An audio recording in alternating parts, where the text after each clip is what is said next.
This is kind of interesting, and we included a subtweet from Jack Duffin in this one from the Orange and Brown Report. Oh, yeah. Browns have until Wednesday to sign restricted free agent D'Anthony Bell. You see the number there; it's 3.2 million.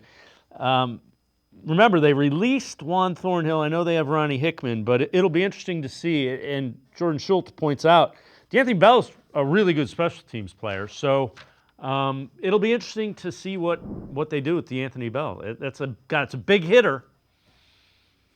This is an interesting one because you got to keep in mind when D'Anthony Bell came into the NFL, he was already an older guy. I think he was almost 24 years old. So basically, he had the summer, and there was no guarantee he was going to even stick in the league.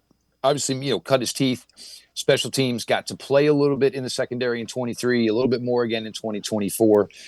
This probably comes at an opportune time for him.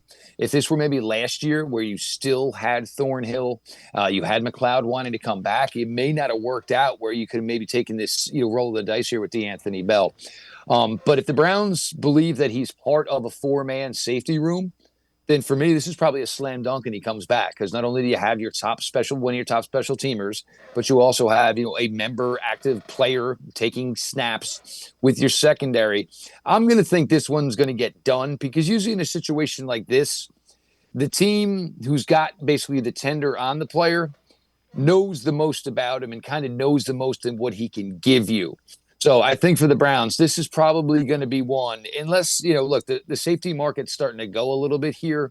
And I do think they are going to sign one, but I'm not sure that anything would alter it, understanding that, between Bell getting maybe 10 to 12 reps on defense, probably paying anywhere from 12 to 15 reps, special teams, you're talking about a guy that's probably paying, 30%, 35% of overall snap count for a game. I think it's going to get done for D'Anthony Bell. And it's actually a really underrated story, a really good story that a guy that took so long to finally find his way in the football world could be in line for a payday like this.